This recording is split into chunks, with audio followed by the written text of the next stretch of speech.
Listen, I don't know what to tell you, but I remember that 4 years ago, I looked away when a woman ran out of her house in a bathrobe and scurried in a way that asked everyone to look away.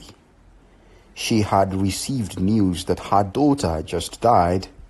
She took a break to freshen up and later go back to the hospital to push on the boulder of life and illness with a child who had been in the hospital for 3 months, 4 years on and off.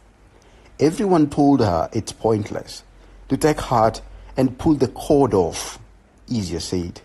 Caught in the throng of such grief, you begin to understand the myth of our bonds, that some decisions and call of judgment about life are a sickness on their own, without any cure or remedy. Off, a man wrapped her with a piece of cloth ripped off from the mannequin outside that shop. "I'll pay," he ordered the attendant, clearly upset. You cannot consume someone's pain and vulnerability for sport. You just look away, or better yet, fish out your phones for entertainment. He was very livid. I bowed in pain, or was it helplessness? On the same street, farther down, there is a man who worked at the car wash, and he used to bring his twin sons with him. They sat on a wheelchair modified to fit them both, and they were beautiful and jovial as ever, and he was not allowed to have them there. I could not keep my own look at the boys' commentary quiet, but I'm not a snitch, so I looked away. Until someday, upon seeing my crutch, he told me they have DMD, Duchenne syndrome, incurable, only manageable to an extent. Girls are carriers but can be affected kidogo. Survival, especially Upper Kwetu, is bleak. He was thoroughly informed, as is the case with a tragedy that has worn itself on you. Huwezi rudishia mwingine, ishakupata. Some of us seem to inherit rigged fates. See how instantly he was a philosopher. Illness of such kind sparks an existential inquiry of self, meaning, and the condition of being human. I asked one day to play for them one of my favorite songs, Ghost-Faced Killers by Graphical Ode.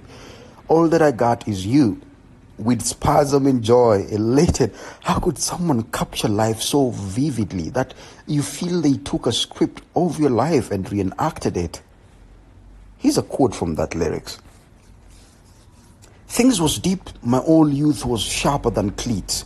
2 brothers with muscular dystrophy, it killed me, but I remember this. Mums would lick her fingertips to wipe the cold out my eye before the school with a spit. Caseworker had her running back to face. I caught a case, housing trying to throw us out of our place. Sometimes I look up at the stars and analyze the sky and ask myself, was I meant to be here? Why? That last line is usually one of my favorite, I swear. Occasionally, I'd go there and we'd vibe, sometimes eat together when I had some money for food. At the beginning of the pandemic lockdown, I was at my friend's house. The headaches were bad, but the stroke recovery was slow and sloppy, and the headaches were always bad. Something was different though. My mood was plummeting, my energy depleted, and I worried if I could get to a doctor at all. The friend asked if he should turn off the TV and the lights. This was the stage where we still marked the dead and put them in a black body bag. This was the stage when we still looked at the sick and disabled right in the eye and worried like we were people worth worrying about. I don't remember exactly what I said, but I was cranky about it.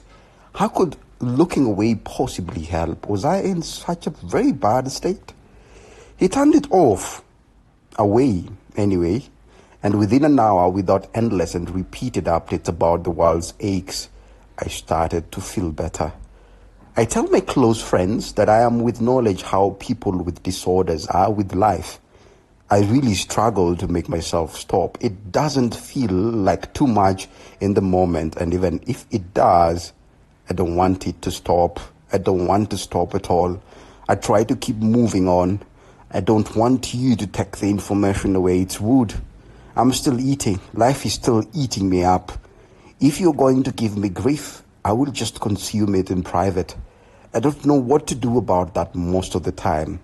I don't know what to tell you about my body sometimes. Hurts, and I have read too much and seen too much, and ignorance is bliss, but it's also empty, and I like to be full. A full body, a full mind, a full heart. But full requires resting in all kinds of shapes. Long after dinner naps for a full stomach, quiet cuddling or shared laughter for a full heart, soft distractions for a full mind. Body is water. It shapes itself.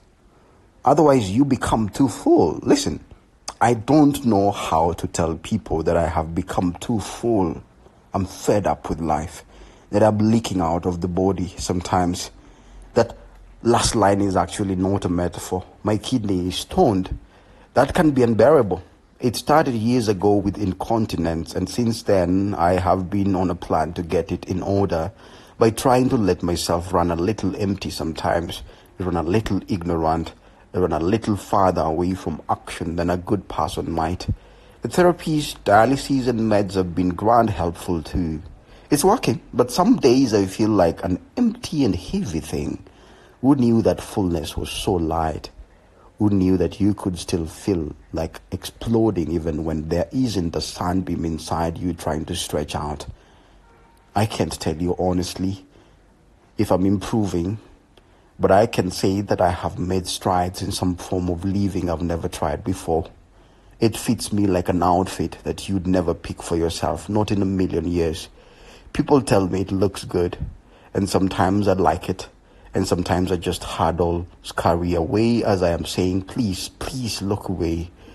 What I know for sure as I heal or don't, sometimes I will spill over. Sometimes I will run on empty and fill the sky with fumes. I'm sorry for the mess and how I shared. I'm sorry, I'm so grateful for the chance to do so.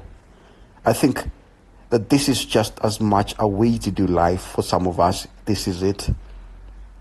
Now go and get. Don't look away if you must or if you can. I will you to come around with your own journey too. Granted, be lucky. The old stars convince us the game is rigged, but be lucky. Umundi Chuka, and this is Proof of Life.